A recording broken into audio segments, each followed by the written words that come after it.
Alors juste pour lancer l'intervention du docteur Jean-François Deleume, en fait on a choisi ce thème quand on a fait au CA de décembre, quand on a commencé de parler de l'organisation de notre prochaine AG. On a réfléchi à quel thème pourrait vraiment nous fédérer tous et on est tombé assez rapidement et facilement d'accord sur le thème de la santé. La santé, effectivement, c'est associé pour moi à la bio. La bio, c'est la vie.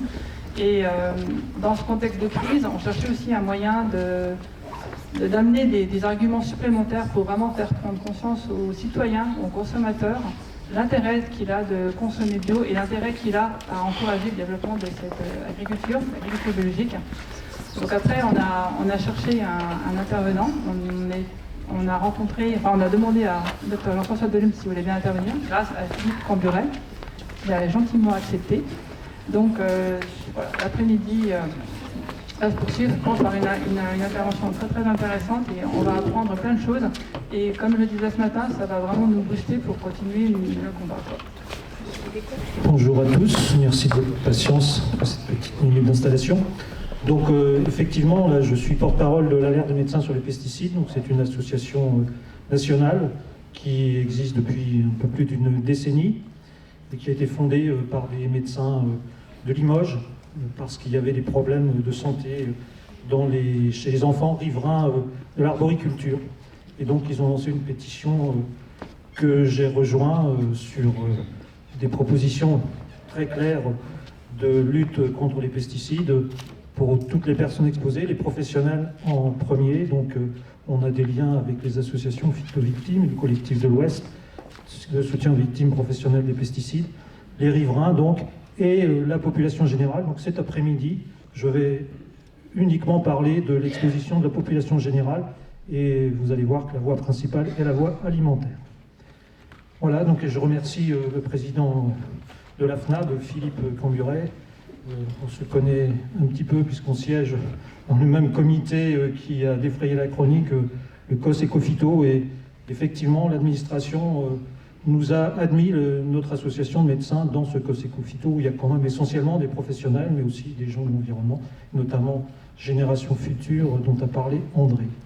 Voilà, donc on va entrer tout de suite dans le vif du sujet et on m'avait demandé donc Philippe m'a quand même recommandé d'essayer de trouver des arguments percutants, notamment en lien avec notre campagne Secret Toxique, puisque nous sommes membres avec plein d'autres associations, on est plus de 80 de la coalition Secret Toxique, et c'est d'agir au niveau de l'Europe sur les règlements d'autorisation pesticides. En fait, après avoir étudié le dossier avec des chargés de mission depuis maintenant plusieurs années, la conclusion, c'est que le règlement européen, s'il était appliqué, la majorité des molécules ne seraient pas sur le marché en Europe, en France et dans les autres pays, parce que les conditions ne sont pas remplies pour leurs autorisations. Donc il y a des dérogations et puis un moyen de tourner les difficultés toxicologiques. Donc on travaille ce dossier au niveau européen avec d'autres personnes et ça nous a amené à découvrir un certain nombre de secrets toxiques qui sont des arguments que vous pourrez réutiliser pour défendre la qualité du travail que vous faites pour la santé humaine et pour l'environnement. Et donc là, je vais essayer de parler de choses d'abord positives, parce qu'effectivement, vous produisez une nourriture qui a des qualités nutritionnelles et des effets bénéfiques pour la santé qui sont largement démontrés et pas suffisamment médiatisés. Donc je vais commencer par cela. Alors bon, la donnée, j'ai quand même rappelé ça, c'est tout ce qu'il n'y a pas de toxique dans les produits, dans l'alimentation que vous produisez. Et la chose la plus connue, c'est effectivement les pesticides. Même s'il y a une énorme désinformation, on entend sans cesse dans les médias des gens qui disent oui, mais le bio, la contamination par les dérives des produits, ainsi de suite, donc c'est pas si bio que ça. C'est totalement faux.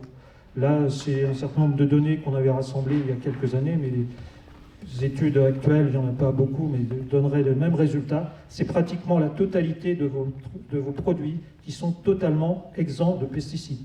Là, c'est quelques pourcents où il y a, pour de multiples raisons, c'est pas forcément aérien, ça peut venir du sol, des petites contaminations, mais à ma connaissance, donc tous les travaux que j'ai vus, il n'y a aucun dépassement de limite maximale de résidus dans le bio européen. Là, je parle que du bio européen.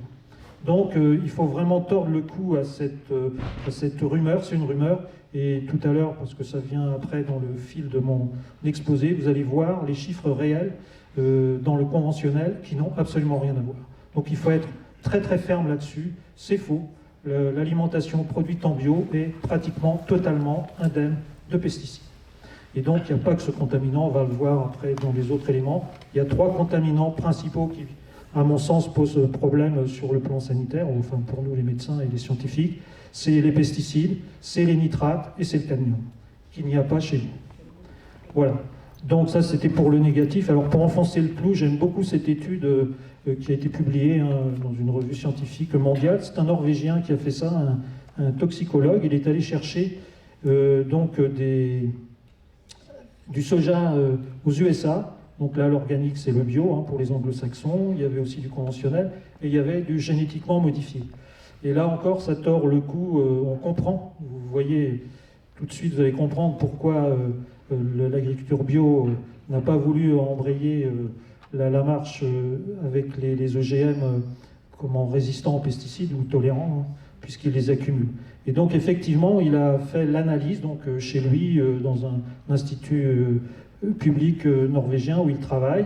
Et donc l'organique, le bio, heureusement, même américain, donc là il n'y a pas de contamination de voisinage, ils épandent beaucoup de glyphosate. Il n'y a pas de glyphosate et de son métabolite, puisque c'est compliqué, la chimie des pesticides, le principe actif peut se métaboliser et persister, et il est pratiquement aussi toxique que sa molécule mère, le glyphosate.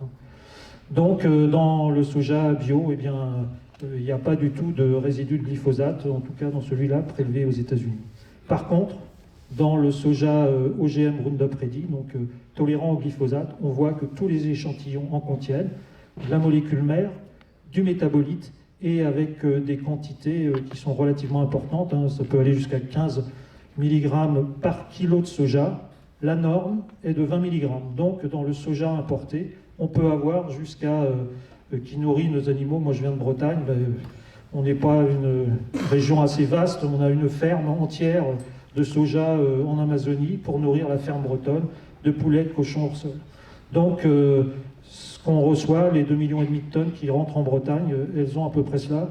Et donc j'avais fait le calcul pour l'association environnementale où je suis aussi aux rivières de Bretagne, ça fait quand même 50 tonnes de glyphosate ou de son métabolite qui rentrent comme ça dans les aliments contaminés en Bretagne.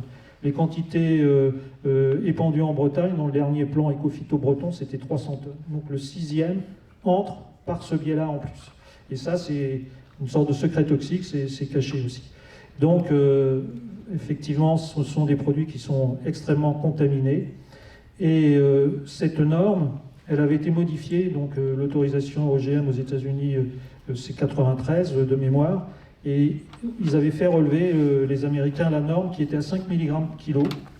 Donc ils avaient déjà fait les études avant de commercialiser. Ils savaient que ça dépasserait avec le système glyphosate et ils l'ont mis au Roundup Ready.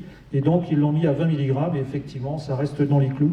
Mais donc cette norme qui a été acceptée par la FAO, qui est la norme mondiale, donc pour le soja qui transite sur le marché mondial, il peut contenir jusqu'à 20 mg kilo et ça a été augmenté uniquement pour permettre ce genre de culture. Quand on sait que ce produit a été classé cancérogène, probable chez l'homme parce qu'on n'avait que 3 études épidémiaux, il y en a une 4e, la grande étude américaine sur les agriculteurs a montré qu'il y avait des lymphomes, donc ça pourrait faire modifier la conclusion si le centre de l'OMS refaisait le travail. Par contre, on est certain sur les études in vivo, sur les animaux, et au laboratoire, sur les mécanismes et sur les cellules, c'est un cancérigène certain au laboratoire et en expérimentation animale. Simplement, on n'a pas assez de données humaines pour l'avoir fait classer cancérogène certain. Et le mécanisme, c'est la génotoxicité et le stress biologique comme en Occident, donc il n'y a pas photo, mais malgré ça, ça a été réautorisé à l'automne dernier. Voilà, donc vous êtes exempt de tout ça, donc c'est quand même déjà exemplaire et c'est extrêmement important. Alors là, maintenant, on va passer à des choses plus positives. C'est la qualité nutritionnelle de vos aliments. Donc il y a des nutriments particuliers, des quantités particulières qui font qu'on compare toujours les prix, le bio est plus cher, mais en fait, ce que je dis toujours, on n'achète pas, le consommateur n'achète pas la même chose. Il n'y a pas les mêmes constituants, donc il y a déjà les toxiques qui sont éliminés largement, certains toxiques, Et en plus, il y a des qualités de nutriments tout à fait particulières et bénéfiques pour la santé, on va le voir tout à l'heure. Donc c'était polémique ça pendant les années 2000 encore. Et donc il y a un professeur de médecine à Marseille, Denis Léron, qui est intervenu dans le plan national nutrition santé et qui a fait un rapport, une synthèse. Donc c'est le rapport à l'époque, c'est l'ancêtre de l'ANSES, hein, c'est ce qui s'occupait de sécurité sanitaire des aliments, l'AFSA, dans les années 2000. L'ANSES a été créé en 2015. Et donc, il a rassemblé 310 études au niveau mondial qui analysaient les produits bio.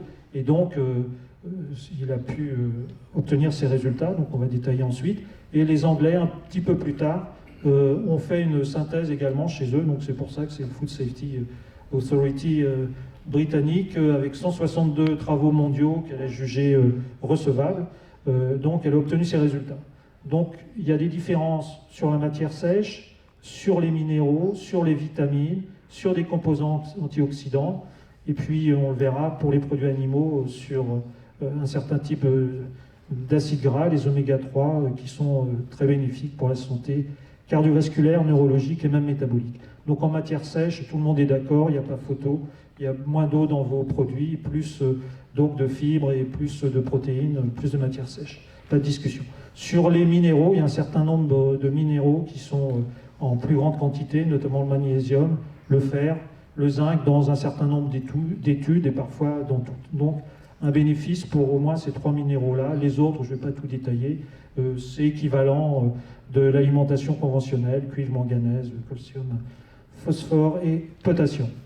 Pour les vitamines, notamment vitamine C, donc il y a un certain nombre d'études dans la série de Denis Léron, les pommes de terre, mais ça a été revérifié après, notamment par les Britanniques, et donc il y a vraiment un bénéfice globalement dans les produits végétaux bio sur la vitamine C. Donc un secteur très très important, là, les acides phénoliques, flavonoïdes, c'est des molécules particulières qui sont citées là. Toutes les études montrent que ce type de composants, ce sont des antioxydants. Donc ça a des grandes vertus sur le plan sanitaire, puisque vous allez voir, je vais en reparler.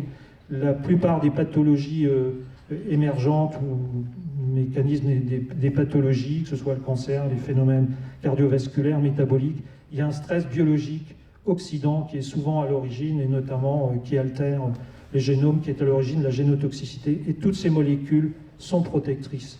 Et donc on va les retrouver au fil de l'exposé. Donc un bénéfice indiscutable, toutes les études le montrent sur les antioxydants. Ensuite, pour les produits animaux, je vais vous montrer un tableau qui va détailler cela. Il y a vraiment une différence significative, donc les études le montraient. Et donc, un des éléments négatifs, c'était, que j'ai cité tout à l'heure, il y a moins de nitrates, effectivement, vous n'utilisez pas d'engrais de synthèse, en plus des fertilisants naturels, donc il y a moins de nitrates, c'est tout à fait cohérent, mais c'est important, c'est pas un élément intéressant sur le plan sanitaire, même si il y a toujours des discussions sur les conséquences sanitaires. Alors, pour les oméga 3, c'est extrêmement clair. André, qui a parlé tout à l'heure, qui a travaillé avec Claude Aubert, donc c'est Claude et puis Denis Léron qui ont fait cette synthèse. Et alors, ce qui est un tout petit peu désolant, moi ce qui m'a désolé quand j'ai vu leur série, c'est que vous voyez, il y a 8 pays, il y a donc les Américains, les Anglais, d'autres pays européens, mais il n'y a pas d'études françaises. Il n'y avait pas d'études françaises, c'est pour ça qu'ils ont fait cette synthèse et qu'ils l'ont publiée en français.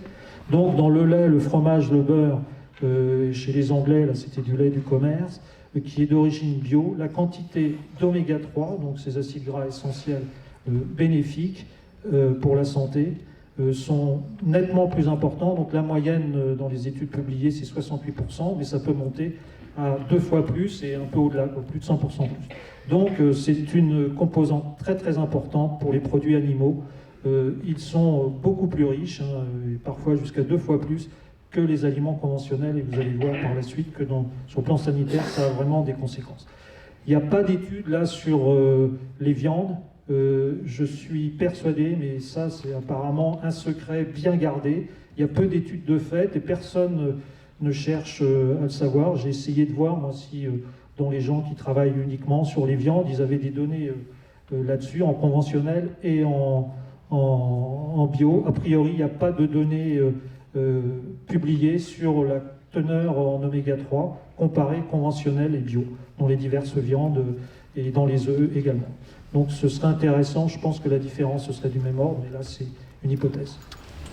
Et même sur les profils laitiers, est-ce qu'il y a des études plus récentes que cette synthèse qui a été produite ou c'est plus... Oui, il y a quelques publications, mais ça ne changera pas la donne, c'est vraiment de cet ordre-là. En moyenne, dans ce qui est produit en Europe, on est à plus de 60% et parfois le double, donc il y a une richesse beaucoup plus importante. Voilà. Et donc, il y a deux composantes principales que je vais reprendre dans la discussion. Donc, c'est l'effet antioxydant, et c'est donc tout ce qui concerne les minéraux, les vitamines et les molécules antioxydantes, et les effets liés à la richesse en oméga 3, parce qu'il y a des études qui sont faites, et parfois depuis très longtemps. Donc en particulier, il y a une étude qui a été faite par le professeur Serge Herzberg, qui est très connu, hein, c'est le père de Nutrinet, et de son étude Suvimax, supplémentation en vitamines et minéraux antioxydants, on a tiré la conséquence, l'Agence de santé publique a tiré comme conséquence qu'il fallait manger 5 fruits et légumes au moins par jour pour que toute la population ait la quantité de vitamines et de minéraux antioxydants équivalent à l'étude de Suvimax. C'est une simplification et une utilisation, disons, en intervention pour la santé publique et en population générale, mais son étude montrait d'autres choses, et notamment, c'est la seule, à ma connaissance, donnée concernant, dans la population française générale, la teneur en oméga 3, donc dans le sang des humains français. Je n'ai pas trouvé d'autres études, ça fait maintenant plus de 15 ans que je cherche avec mes collègues, on travaille sur ces sujets-là, j'en connais pas d'autres, et cette étude sur le plan sanitaire et santé publique, elle est catastrophique. La norme pour le rapport oméga 6, oméga 3, on va peut-être le détailler un peu après, c'est 4. Il faut avoir au moins c'est 5, pardon. Il faut avoir au moins 20% de la quantité d'oméga 6 qu'on a dans le corps en oméga 3 pour que le rapport physiologique soit protecteur, on va dire, pour la santé en particulier, pour le système nerveux et le système cardiovasculaire. Et si vous regardez ces chiffres, donc chez les hommes, donc il faut être à 5 au-dessous de 5. Aucun homme sur la population qu'ils ont testée, donc c'était des 35 à 60 ans, 5000 personnes, donc hommes et femmes, c'était dans les années 90. Hein, le début de l'étude, c'est 1994. Donc l'alimentation conventionnelle, carence en France, tous les hommes en oméga 3. Donc là, ils n'avaient pas sélectionné, on ne sait pas si certains, s'il y avait des différences de régime alimentaire dans ces populations générales. Chez les femmes, elles sont toujours un peu plus vertueuses en nutrition, les femmes, donc il y a un petit pourcentage de femmes, puisque là on a un minimum à 4-5, qui est dans les clous, qui a une quantité d'oméga 3 acceptable sur le plan sanitaire. Et par contre, il y a des maximums, et même la moyenne est catastrophique, c'est 2 fois la norme. Donc globalement, l'alimentation que consomme toute la France, alors c'était dans les années 90, ça n'a pas beaucoup changé, hein, à mon sens. La proportion de bio a un petit peu augmenté, mais on n'est pas dans les meilleurs au monde. On est à 6% sur le volume de l'alimentation consommée. On est à 6% de la consommation en bio en France. On est comme les Américains. De mémoire, les Allemands et les Italiens font beaucoup mieux que nous. C'est au moins 2 fois plus, et comme les Autrichiens. Voilà, donc déjà, ça c'est une donnée qui visiblement ne fait pas trembler les autorités sanitaires françaises. Il n'y a pas de normes pour les cardiologues là-dessus, ils n'ont pas intégré cette notion d'un intérêt des oméga 3 dans la prévention cardiovasculaire, malgré ce que vous allez voir après. Mais donc ça devrait faire bouger, et on connaît ça depuis les années 90, enfin les publications ont été faites début 2000, et ben ça n'a pas fait bouger la santé publique et la nutrition française, on en est toujours au même niveau, je pense. Et donc dans l'étude Suvimax, c'est accessoirement qu'il avait dosé les oméga 3, donc comme il n'y a pas d'autres données, c'est celle que j'utilise. Et son but, c'était de montrer qu'il supposait qu'il y avait une carence dans la population générale en antioxydants, donc qui peuvent être des minéraux, qui peuvent être des vitamines, et qui peuvent être dans toutes les molécules qu'on a citées tout à l'heure, les flavonoïdes et d'autres. Il y a vraiment beaucoup de molécules donc, qui sont beaucoup plus représentées dans les aliments bio. Et donc, il a mis au point un protocole en rajoutant de la vitamine C, de la vitamine E, un précurseur de la vitamine A, du zinc et du sélénium qui agissent comme antioxydants, notamment le sélénium. Il y a certains cas où on a fait le lien avec des pathologies cardiaques, des infarctus. Et donc, c'est une étude qui a été faite, une étude prospective, donc une cohorte épidémiologique, mais de très bonne qualité, parce qu'il y avait un double aveugle, c'est-à-dire que les personnes qui donnaient aux patients des gélules, soit d'un placebo, donc qui contenait la farine, soit des gélules qui contenaient ces vitamines et ces minéraux, ne savaient pas ce qu'ils donnaient. Et les patients ne savaient pas ce qu'ils recevaient. Donc, c'est les meilleures études en épidémio, c'est l'équivalent d'une étude pour l'autorisation d'un médicament, c'est fait en double aveugle. Donc, les résultats ne peuvent pas être biaisés par des interactions entre celui qui prescrit, qui donne, et celui qui reçoit. Et donc, le résultat était le suivant. C'est la durée d'exposition en quelque sorte à cela, c'est à peu près 7 à 8 ans. Et au bout de ces 7 à 8 ans, donc, ils ont fait le bilan sur la mortalité, sur les pathologies cardiaques, sur le cancer. Et en fait, ça a bougé uniquement chez les hommes. Il y a eu globalement 37% de mortalité en moins chez les gens qui prenaient donc, les gélules Suvimax d'antioxydants par rapport à ceux qui ne recevaient rien, qui étaient sous placebo. Et sur les cancers totaux, un tiers de cancers en moins par rapport à ceux qui avaient le placebo pour ceux de Suvimax. Et donc, chez les femmes, des petites variations, mais pas significatives.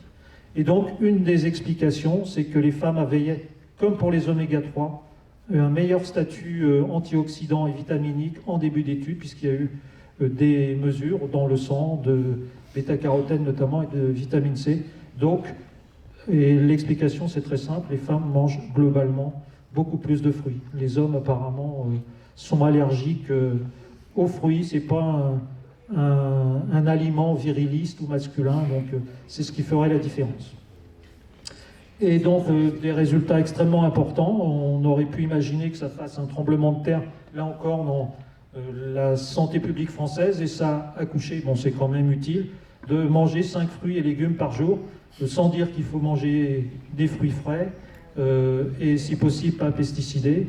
Et donc, une compote ou des préparations, y compris ultra transformées, sont comptées comme des fruits dans la communication de cette opération. Donc, on voit qu'en modifiant la protection en antioxydants, on a quand même un effet sanitaire qui n'est pas négligeable. Et donc, de mémoire, je note ça pour toujours donner des indications pratiques aux gens. Les quantités d'antioxydants apportés par les gélules de Suvimax, c'est à peu près l'équivalent de 2 fois, il faut que je corrige ma diapo, c'est 2 fois par jour. C'est ce qu'apporte 60 grammes d'une part de carotte râpée et un fruit, kiwi ou orange. Donc, si vous prenez ça 2 fois par jour, vous avez à peu près l'équivalent. Donc, ça marchera surtout, apparemment, chez les hommes. Ensuite, pour les oméga-3, j'ai tenu à vous montrer ça. C'est une étude extrêmement intéressante qui ne date pas d'aujourd'hui. C'est un cardiologue épidémiologiste, Michel Delorgeril, qui travaillait à Lyon, qui a fait ça. C'est pour ça que ça s'appelle Études nutritionnelles et cardiologiques de Lyon, avec sa nutritionniste, Patricia Salen, qui a fait les régimes. Et donc, dans les années 90, lui, il travaillait en rééducation cardiaque. Il a reçu des gens qui avaient fait en clair un infarctus.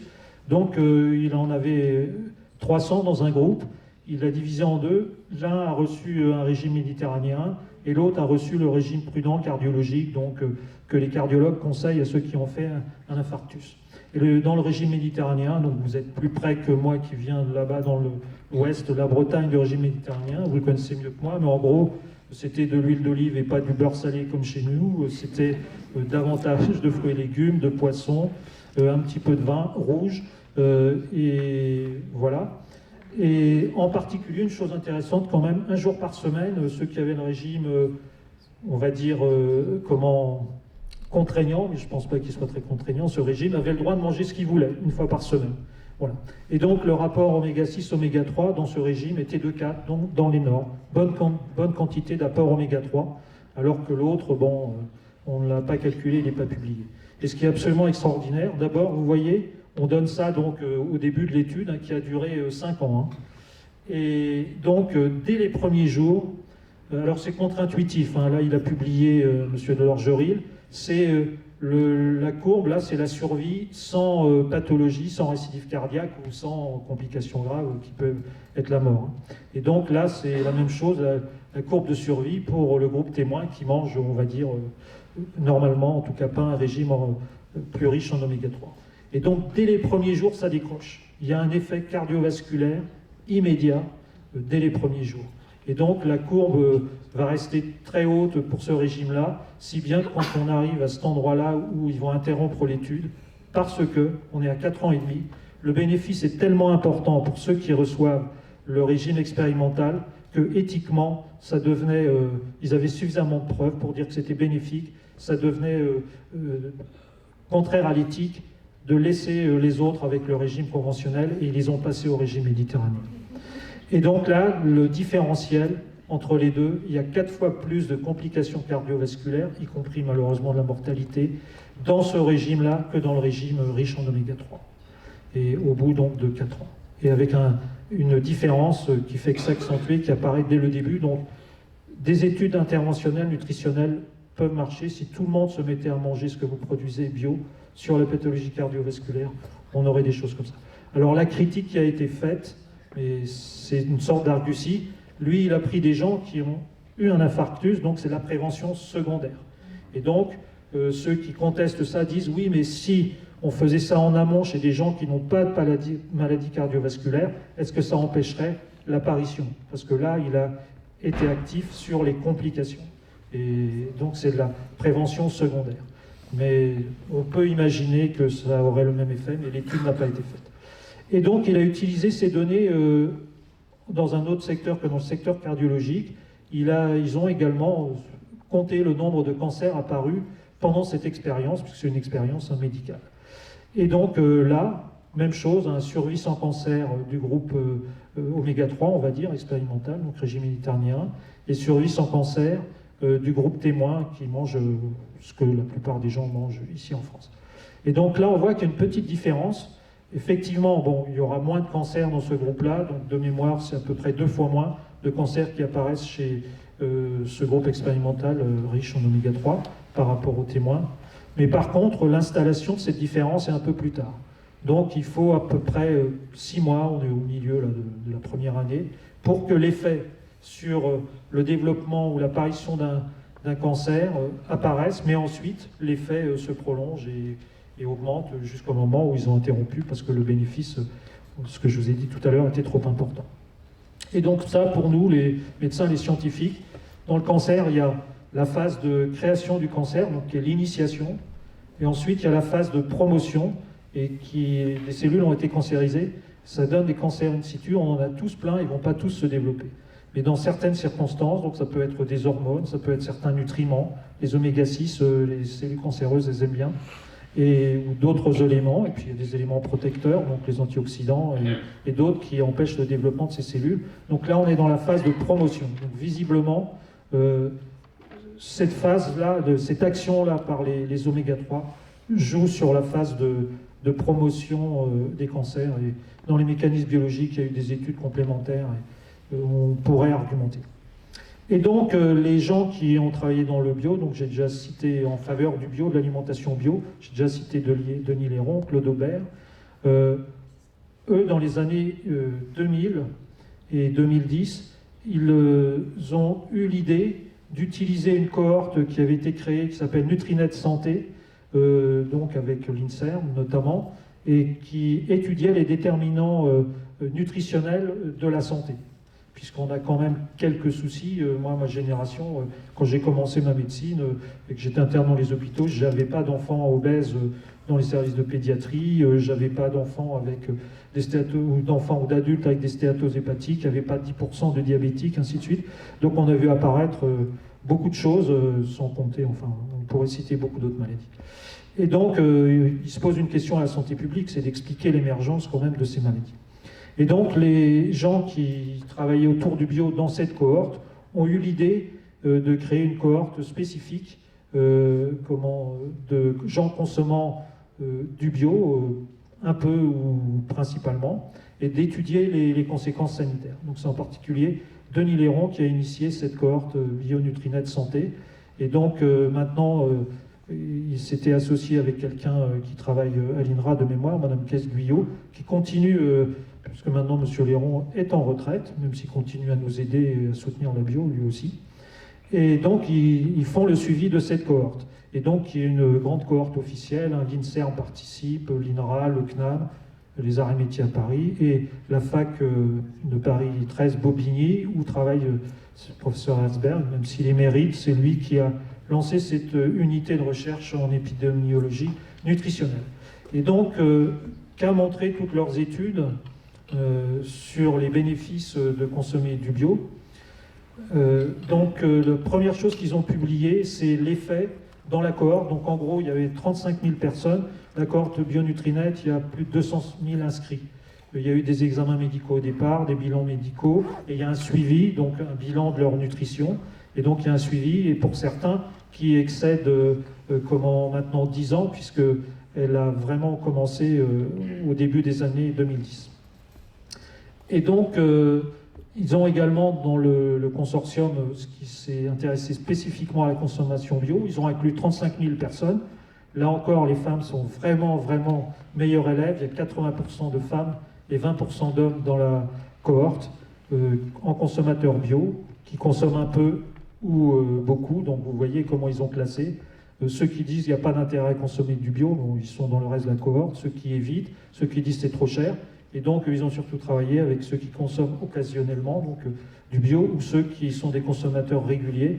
Et les résultats que je vais vous montrer, c'est pour des gens qui, globalement, consommaient bio quand ils ont commencé à publier depuis au moins 7 ans, et environ la moitié ou au-delà de leur alimentation bio. Donc, ce n'est pas la totalité qui va donner les effets qu'on voit là. Donc, pour ceux qui ont peur et qui parfois nous traitent d'intégristes du bio, je vais me rappeler que ces résultats sont obtenus pour des gens qui consomment simplement la moitié au moins de leur alimentation en bio régulièrement.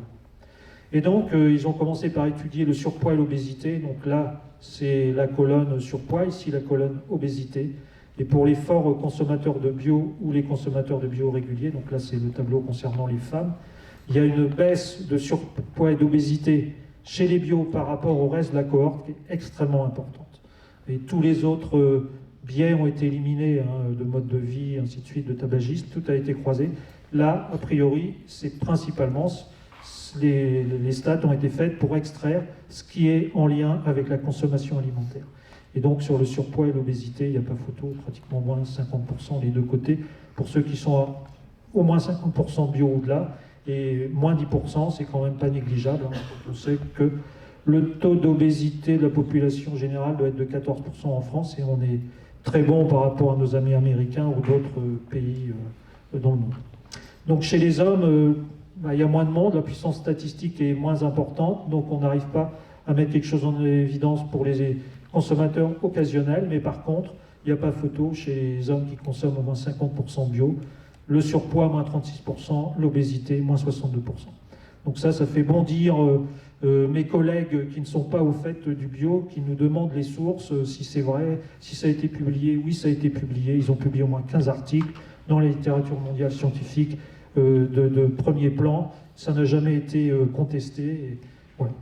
Donc là ensuite, la deuxième publication qui a suivi, ils sont intéressés à un facteur de risque cardiovasculaire qui est le syndrome métabolique. Et donc là, il y a également une diminution importante. Donc un syndrome métabolique, c'est obésité abdominale, c'est hypertension, c'est des anomalies biologiques de glycémie et de lipides. Et donc là, 30% de diminution, c'est très important chez les forts consommateurs de bio. 50% depuis là, cette publication, il y avait 7 ans pour tous ceux qui étaient inclus dans la cohorte. Et sur les cancers, l'apparition de cancers totaux, moins 25%. Finalement, il y a une publication de synthèse en 2018 dans des revues médicales. Et donc, toujours même condition. Là, on était un peu plus de 7 ans de consommation dans la cohorte bio. ceux qui consommaient au moins 50% de leurs aliments de qualité bio. Surpoids et obésité, moins 50%. Apparition des cancers, un quart en moins. Chez les femmes, après la ménopause, 34%, un tiers de cancer du sein en moins. Et les lymphomes, qui est un cancer plus rare, donc il y avait les chiffres, c'est un ou deux cancers fait varier le nombre, donc là le pourcentage est spectaculaire, mais c'est parce que c'est un cancer spécifique, mais en tout cas, moins 76% de lymphomes dans cette étude. Donc les bénéfices sanitaires sont extrêmement importants, et donc on peut croiser les deux nutriments, ou familles de nutriments dont je vous ai parlé, les antioxydants, vitamines, minéraux et les antioxydants, les autres molécules, jouent un rôle dans cela, et également la qualité des graisses, les oméga 3. Il y a des études scientifiques qui montrent que lorsque les cellules contiennent davantage d'oméga 3, elles sont davantage sensibles aux signaux d'apoptose, c'est-à-dire de mort cellulaire, notamment lorsqu'elles sont cancérisées. Et c'est le lien qu'on a fait entre les oméga 3 et les modifications épidémiologiques sur les cancers. Donc c'est des données scientifiques, mais qui ont du mal à percer. Notre Institut national du cancer considère toujours que ce sont des allégations nutritionnelles, ou en tout cas qu'il n'y a pas assez d'études. Il faudrait en faire beaucoup d'autres avant d'avoir la certitude et de conclure. Voilà, donc ça c'était les choses positives, la qualité nutritionnelle de vos aliments. Donc on n'achète pas la même chose quand on achète bio. Et les effets sanitaires, nous on a des études, et donc depuis les années 90, qui peuvent l'expliquer. Et comme on m'a demandé de montrer aussi ce qui pose problème dans le monde des pesticides, la première étude, bon je vais un petit peu la détailler, et après ça va être plus léger, mais pour nous elle est extrêmement importante. C'est une chercheuse qui s'appelle Madame Perastre-Gamet, qui est tout ce qu'il y a de plus officiel. Elle travaille dans l'unité toxicité alimentaire à Toulouse, et c'est une chercheuse de l'INRAE. Elle a publié ça en 2018, c'est pas tout à fait tout frais. Et donc elle a testé un des points aveugles de la toxicité, notamment pour l'autorisation des pesticides. Elle a testé la toxicité à long terme. Donc sur des souris, on ne fait pas de l'expérimentation pesticides sur les humains, donc il y a quand même un minimum d'éthique. Et donc elle a testé la toxicité chronique et puis les fameux mélanges ou cocktails. C'est-à-dire que les molécules sont dans la toxicologie réglementaire pour pouvoir être autorisées. On ne parle que de la substance active déjà, c'est pas la formulation réelle épandue, mais ça c'est un autre problème qu'on va peut-être aborder tout à l'heure. Donc pour l'autorisation, c'est juste le principe actif choisi par les industriels qui est testé en toxicité aiguë 90 jours en général sur rats et souris, 2 espèces. Et s'il n'y a pas de problème grave aigu, on se débrouille avec des systèmes dérogataires, et puis on dit qu'on va faire plus tard la toxicité chronique ou la toxicité environnementale. Et l'Europe signe en général, et puis les agences des États signent également les autorisations dans ces conditions des produits. Donc en réalité, la toxicité chronique n'est pas testée, et en plus les mélanges, ça n'intervient pas, puisque les molécules sont autorisées individuellement, donc on ne teste pas les mélanges. Donc c'est tout à fait extraordinaire ce qu'elle a fait, et lorsque on a vu qu'elle a publié ça, la première AG qui suivait de l'AMLP, notre association, l'a invité et nous a exposé ça. Et donc, c'est pour ça que je vous le présente aujourd'hui. Vous allez voir, c'est extrêmement intéressant. Donc, elle a pris 2 séries de souris. Une souris qui va être nourrie de façon standard. Et à l'autre groupe de souris, mâles et femelles, elle va donner les 6 résidus de pesticides. Vous avez la liste ici. Bon, c'est des fongicides et des insecticides. Vous reconnaissez un organophosphoré pour les connaisseurs. Chlorpyrifos, thiaclopride, un néonicotinoïde. Là, un fongicide la famille des carbamates. Donc, les 6 résidus retrouvés les plus souvent sur les pommes conventionnelles. Donc, aux doses réputées non toxiques individuellement, donc respectant la norme de toxicologie réglementaire qu'on appelle la dose journalière admissible. Avant d'autoriser un produit, on teste les doses qui donnent le moins d'effets, et puis on en déduit une quantité qui est admissible par jour, sans donner d'effet. Et c'est de cette valeur-là, puisque nous on ne mange pas une DJA par jour du produit pur, on mange des aliments qui sont contaminés, donc il faut calculer. Donc ça c'est tout un sport, j'aimerais pas être à la place des gens qui font ce boulot. Par aliment, il faut faire le calcul, on mange quelle quantité d'aliments, donc ça permettra d'autoriser une limite maximale de résidus, bon là sur la pomme pour tel produit. Donc c'est un sport assez compliqué, il y a une part d'aléa, mais c'est comme ça que fonctionne la toxicologie réglementaire. Et donc, il y a les limites maximales de résidus qui en sont déduites. Donc elle a respecté ça pour les souris, chaque molécule respectait les limites maximales de résidus pour la pomme et la dose journalière admissible. Et puis on est parti, donc on fait manger ces petites souris. Donc il y a un groupe contrôle, qui est le groupe blanc ici, qui sera le groupe ici sur la courbe, donc le groupe C là dans les diagrammes, et puis le groupe pesticide, je ne sais pas pourquoi il l'a mis en noir, et donc c'est la courbe ici. Et qu'est-ce qui se passe?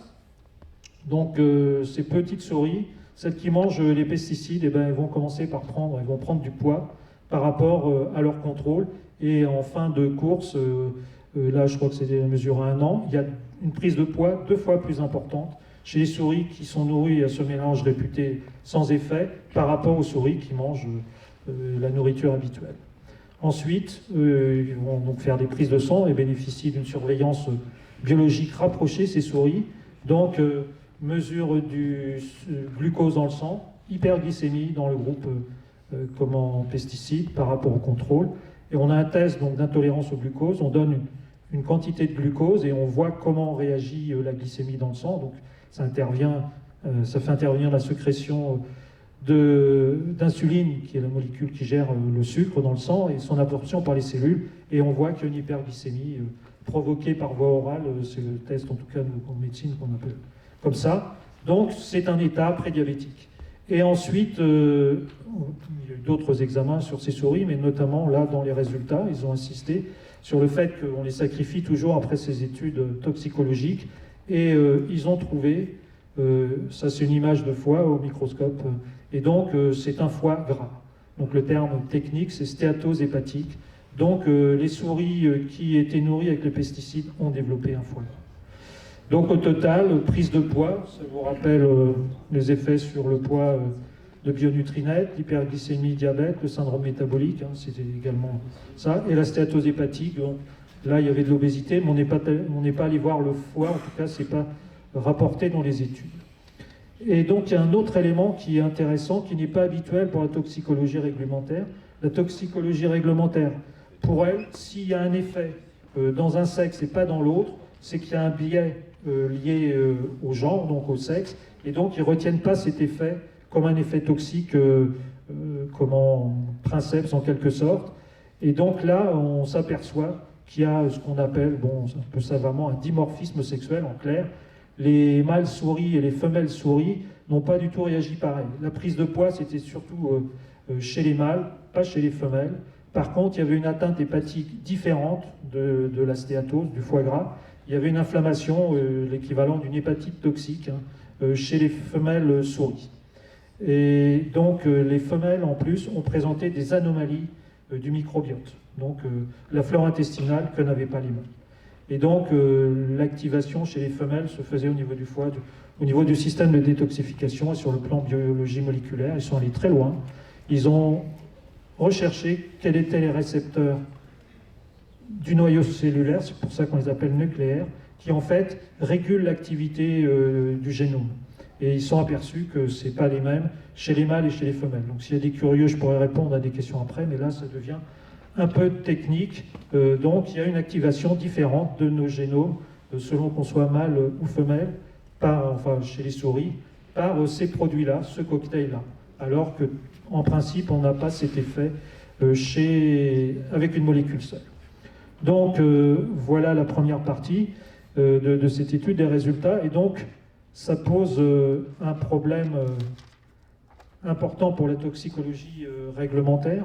C'est la première étude, on n'a pas beaucoup d'autres comme ça, hein, qui montrent ça aussi clairement, et que des molécules donc, qui sont au regard de la toxicologie réglementaire consommées dans des conditions sûres, lorsqu'elles sont individuellement, donc, lorsqu'elles sont associées, provoquent des effets sanitaires, et pas qu'un, sur la régulation du métabolisme des graisses et de l'énergie, hein, le poids c'est cela, le métabolisme du glucose, et sur il y a une toxicité hépatique, et des atteintes et des anomalies du microbiote en plus.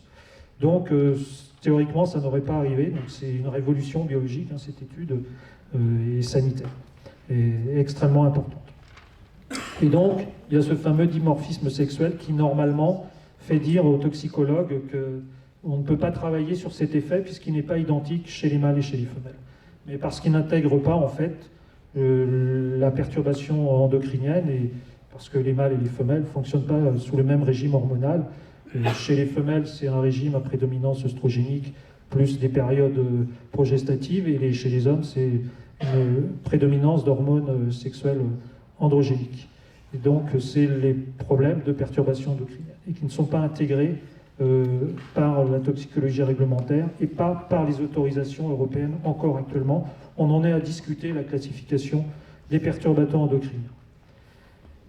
Et donc, voilà déjà ces problèmes. De plus, donc, il y a un autre effet qui est mis en évidence, c'est qu'au fil du temps, donc, les pathologies s'aggravent, et donc quand on va chercher ce qu'on appelle la toxicité chronique, qui n'est pas du tout vérifiée correctement ou très peu dans les autorisations pesticides, eh bien on trouve des choses, notamment dans les mélanges, mais on en trouverait probablement pour les molécules seules aussi au long cours, parce que c'est rarement fait, il n'y a pas beaucoup de dossiers où on a ces données-là. Donc finalement cette étude met en évidence deux choses, l'effet des cocktails et l'effet de la chronicité, même si on respecte les données individuelles de la toxicologie réglementaire. Donc ça pose énormément de questions. C'était en 2018, ça n'a pas révolutionné le fonctionnement ni de la santé publique, ni de la toxicologie réglementaire. Il n'y a pas eu de répétition d'études de ce type-là, et on n'en a pas en mémoire, en tout cas, on essaie de suivre la biblio, dans la littérature mondiale. Alors moi, là, ça va être l'interprétation personnelle.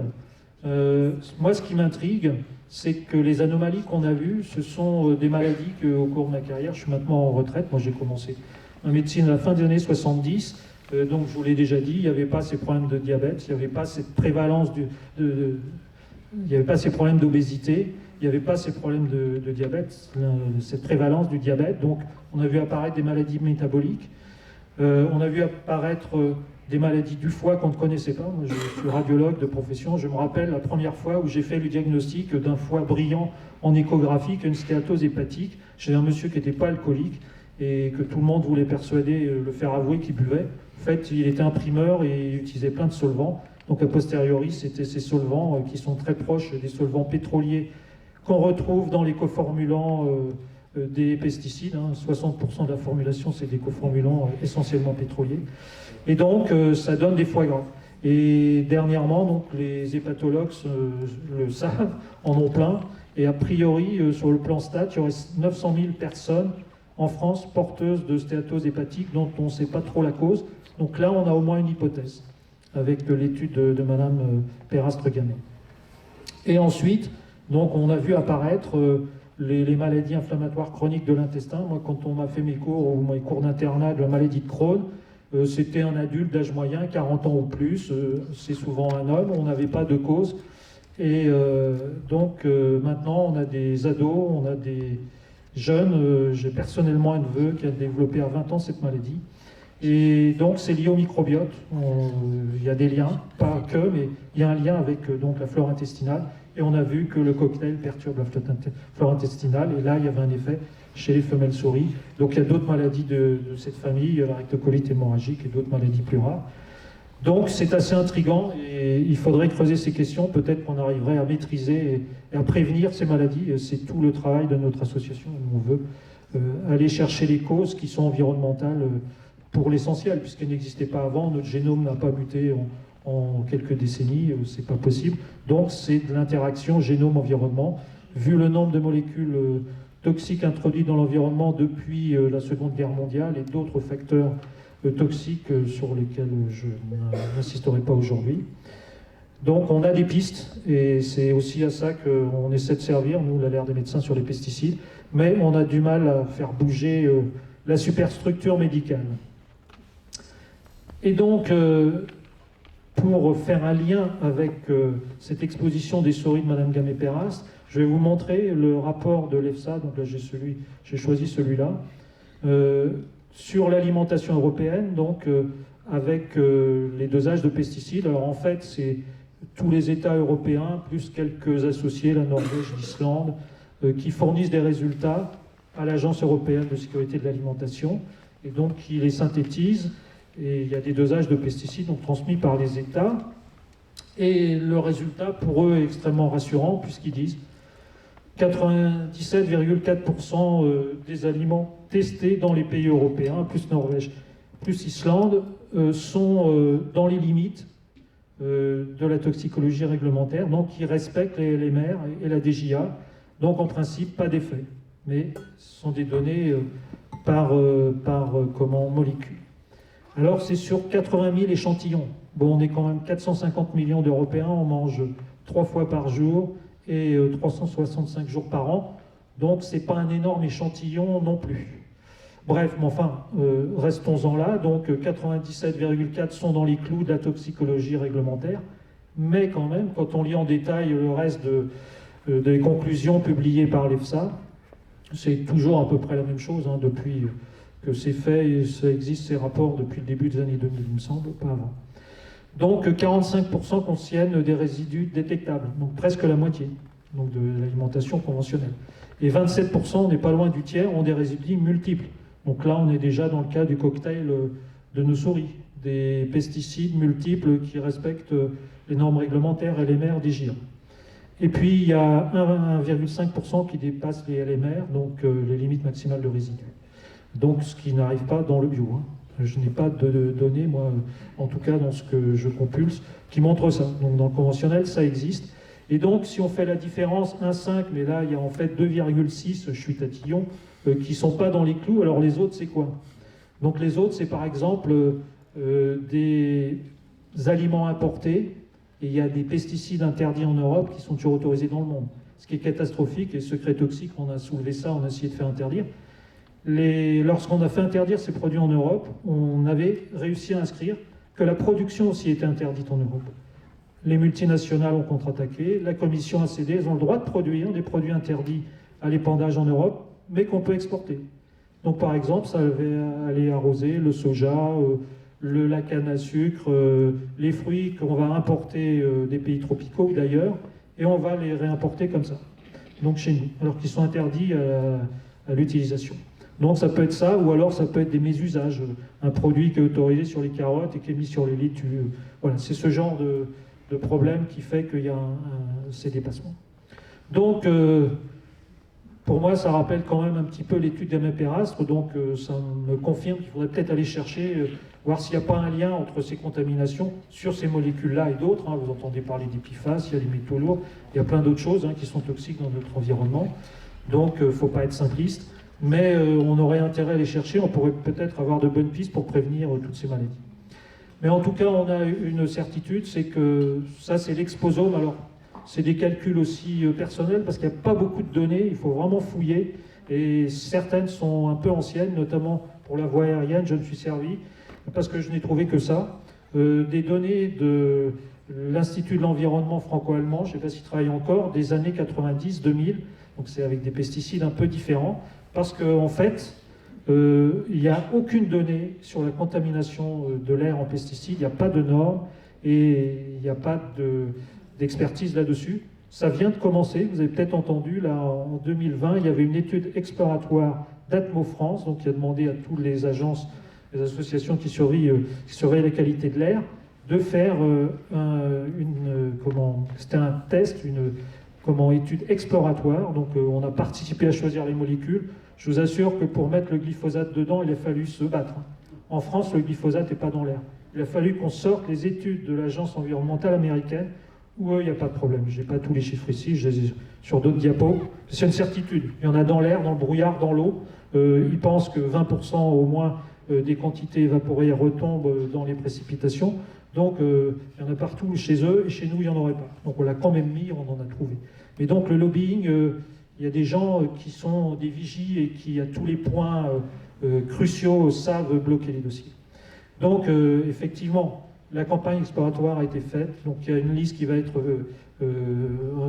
qui est en train d'être mise au point, et puis ensuite il y aura une surveillance dans toutes les régions, enfin pas toutes les molécules, Mais ceci dit, on n'a toujours pas de valeur toxicologique de référence, savoir dans l'air ce qu'il faut ou pas respirer, quand est-ce qu'on dépasse les normes pesticides. Il n'y en a pas, ça n'existe pas. Donc quand on vous dit on maîtrise tout et tout, ben non, parce que ça c'est l'exposome donc en population générale. Ça veut dire quoi? C'est donc en pesticides, ce qu'on a dans le corps, ça vient de quoi? De ce qu'on mange. Donc en premier, vous voyez, là j'ai mis 60 à 65, souvent on nous dit 60 à 70, donc au moins le tiers de notre charge en pesticides, c'est l'alimentation. Donc on revient à la contamination du conventionnel qu'on vient de voir, officiellement reconnu. On en revient aux études Gamay-Perras. Donc on voit qu'il y a quand même un problème. Ensuite, donc l'eau de boisson, on attribue 10%. C'est surfait. Les quantités mesurées officielles scientifiques, c'est 5%. Mais comme c'est le médium le plus vérifié depuis le plus longtemps et qui est facile à doser parce que c'est homogène, donc pour les techniques, donc c'est là qu'on a le plus de données le plus précises. Bon, on a dit, bon, allez, on n'est pas absolument sûr, on a pris une marge de sécurité de 10%. Mais c'est 5% et probablement moins. Moi, je penche pour 1, 2 ou 3% d'apport pesticides, vu que l'eau distribuée est très contrôlée par les ARS quand même. Donc, à des taux relativement bas, heureusement. Donc, c'est probablement 5% au moins. Donc, par contact cutané, bah, si ça existe, et notamment pour les enfants, hein, s'il y a des prises avec des insecticides, des diffuseurs, si le chat a un collier antipuce, j'ai dû appuyer quelque part, ça marche plus. J'ai un joker, des piles. J'ai été trop d'avant, vous m'entendez? Oui. Donc, les gamins, dans les colliers, hein, il n'y a pas longtemps, il y avait encore des organophosphorés. Ils ont mis des néonicotinoïdes, maintenant c'est des pyréthrinoïdes. Donc en domestique, il y a aussi des risques. C'est une autre exposition. Là, je fais la population générale.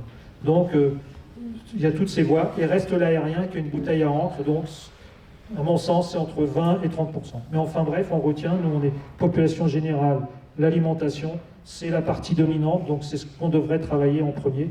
Et c'est pour ça que les gens devraient surtout manger bio. Hein. Voilà, on a beaucoup d'arguments pour ça. Bon, je vais conclure. C'est pour ça que, vu ce qui s'est passé au COS Ecophyto, on a décidé de contre-attaquer. On a été extrêmement frustrés. On avait préparé un volet sanitaire pour les professionnels, pour les riverains, pour la population générale, et en demandant une promotion de la consommation bio, parce qu'on a quand même de forts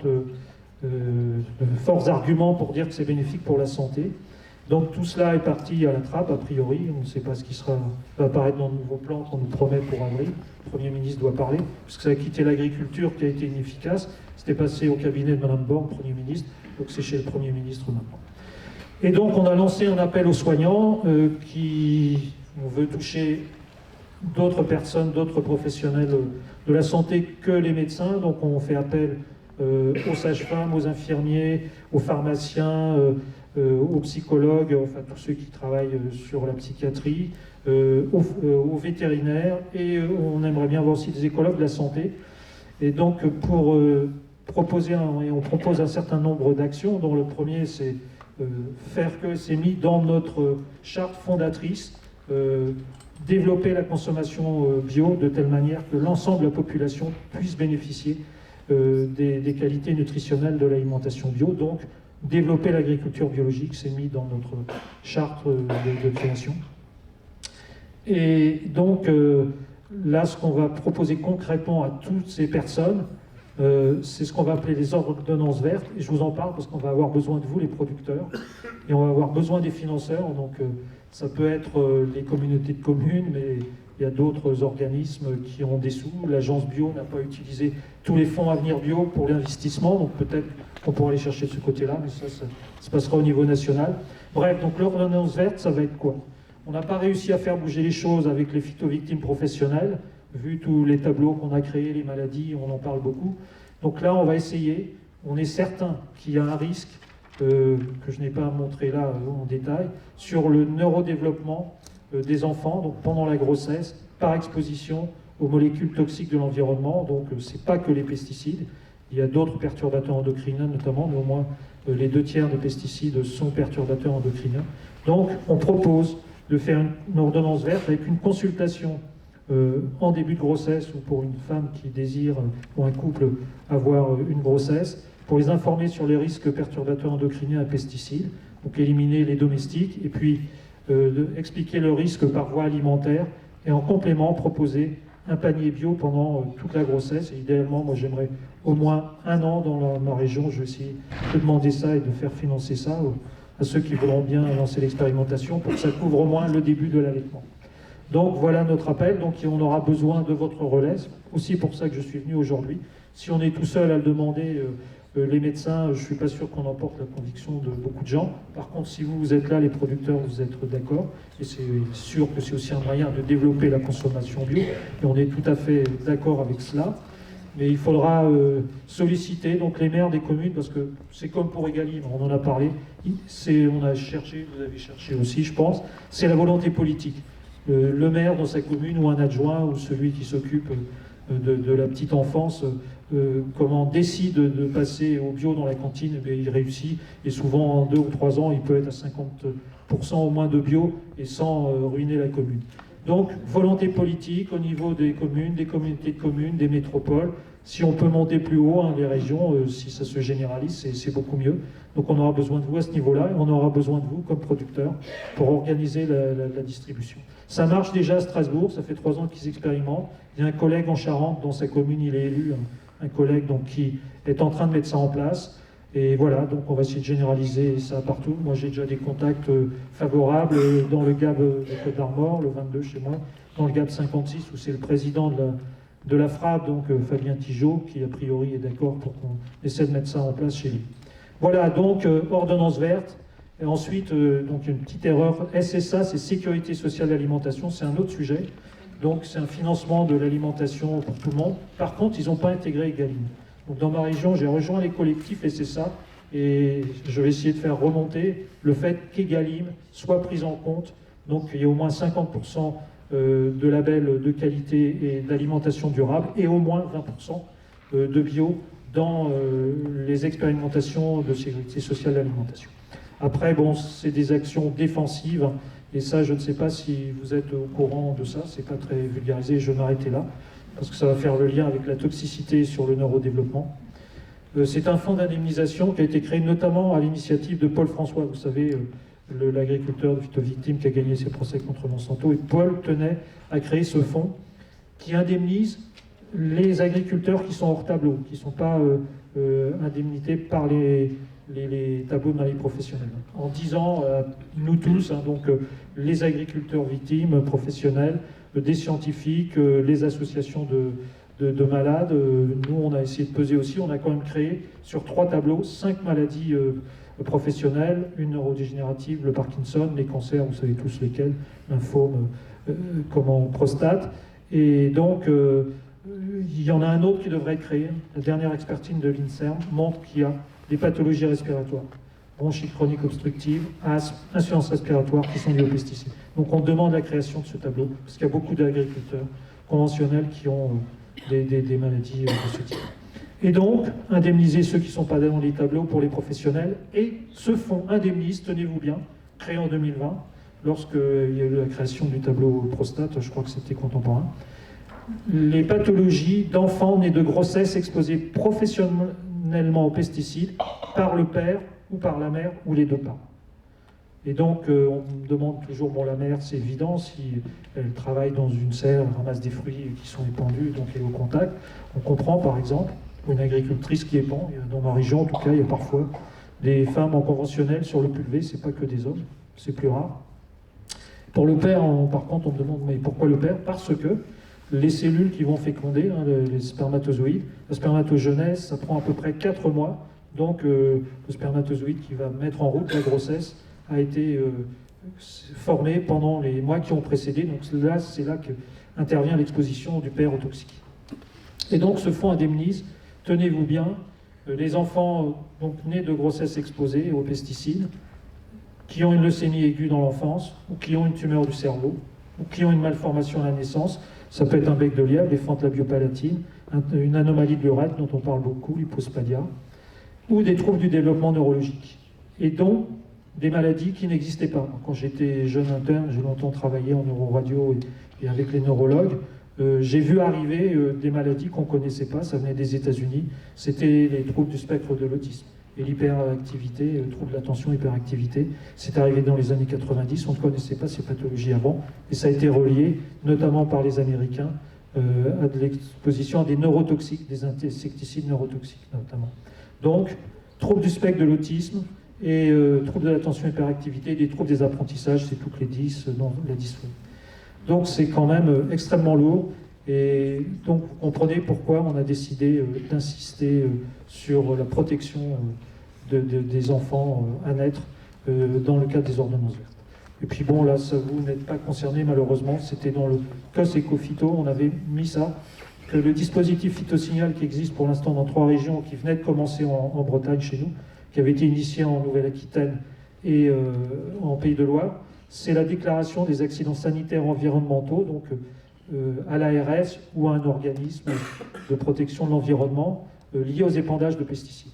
Et donc c'est un numéro qui aurait dû être généralisé au niveau national, d'appel gratuit vert, pour qu'on sache, parce que là aussi la surveillance de la toxicité environnementale, ce qu'on appelle la pharmacovigilance environnementale, et sur les riverains, n'existe pas, n'est pas bien faite, ça remonte pas. Et donc on comptait beaucoup sur la généralisation, c'était dans le plan Éco-Phyto jusqu'en décembre, et a priori ce ne sera pas dans le nouveau.